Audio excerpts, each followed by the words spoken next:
নমস্কার, hello everyone. আপনাদের আমার চ্যানেল পাঁচফোড়নে আবার স্বাগত জানাচ্ছি। আজ আমি আপনাদের সাথে ফ্রাইড ম্যাগি রেসিপি শেয়ার করছি।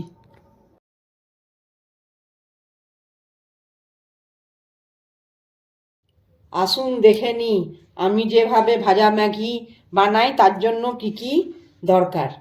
আমি এখানে একটু গাজর, অল্প পেঁয়াজ, একটু ক্যাপসিকাম, দু তিনটে কাঁচা লঙ্কা কুচিয়ে রেখেছি, আর ফোড়ন দেওয়ার জন্য দুটো শুকনো লঙ্কা রেখেছি, আর একটা ম্যাজিক মশলা, দুটো ম্যাগি মশলা, আর দুটো প্যাকেট ম্যাগিকে 2-3 মিনিট গরম জলে ধুয়ে ভালো করে জল ঝরিয়ে, ঠান্ডা জল দিয়ে ধুয়ে জল ঝরিয়ে রেখেছি।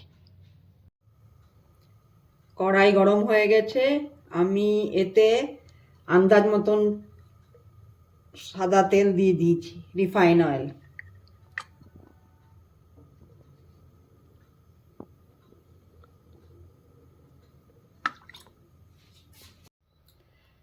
তেল গরম হয়ে গেছে, আমি এর মধ্যে এবারে ফোড়নের জন্য দুটো শুকনো লঙ্কাকে ভেঙে দিয়ে দিয়েছি। শুকনো লঙ্কা ফোড়ন দিলে একটুখানি স্বাদটা একটু অন্যরকম হয়।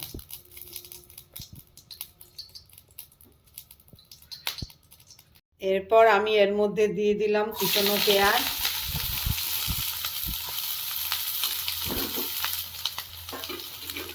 আর গাজর কুচিগুলো দিয়ে দিলাম।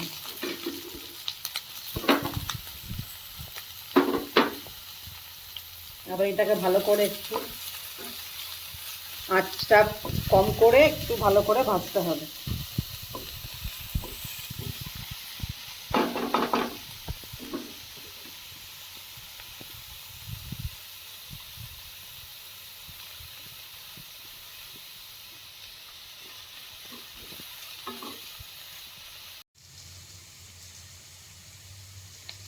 এরপর আমি এর মধ্যে 2-3টে কুচনো লঙ্কা দিয়ে দিলাম। আপনারা আপনাদের ইচ্ছের মতন লঙ্কা দেবেন, যতটা ঝাল খেতে পছন্দ করেন। আমার মেয়েরা ঝাল খুব পছন্দ করে, ওই জন্য আমি একটু বেশি লঙ্কা দিয়েছি। এবার আমি দিয়ে দিলাম ক্যাপসিকামগুলো, এবার এগুলো সব ভালো করে একটু ভাজতে হবে। এটা একটু নরম হওয়ার জন্য আমি একটুখানি নুন, স্বাদ মতন একটুখানি নুন দিলাম।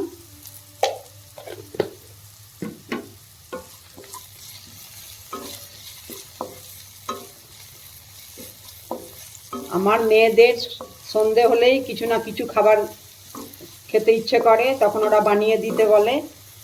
ওই জন্য আজকে আমি এই ভাজা ম্যাগিটাই করব বলে ঠিক করেছি, ওই জন্য আপনাদের সাথে এটা শেয়ার করলাম।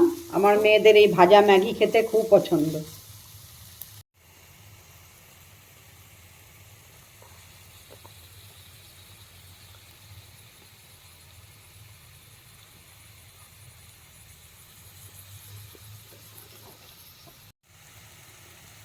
দু 3 মিনিট ধরে এটা আমি ভালো করে ভাজলাম। এবার এর মধ্যে আমি ম্যাগি মশলাটা ঢেলে দিচ্ছি।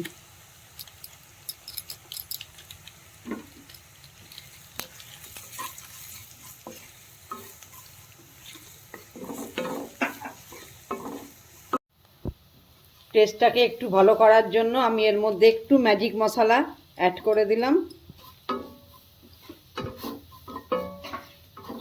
এরপর এর মধ্যে আমি ম্যাগিগুলোকে ঢেলে দেবো।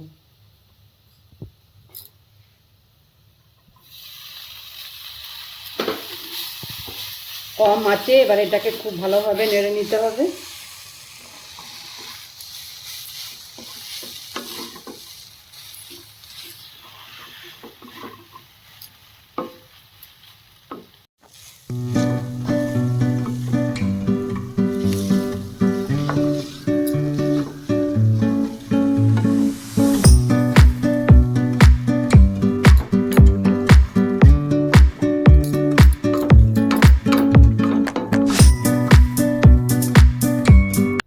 আমার ম্যাগি তৈরি হয়ে গেছে, আমি এবারে এর উপরে একটু ধনেপাতা দিয়ে গার্নিশ করে দিলাম।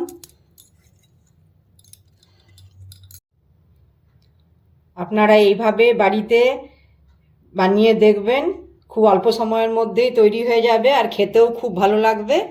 যদি আমার এই রেসিপিটা আপনাদের ভালো লাগে তাহলে লাইক শেয়ার আর সাবস্ক্রাইব অবশ্যই করবেন। ধন্যবাদ।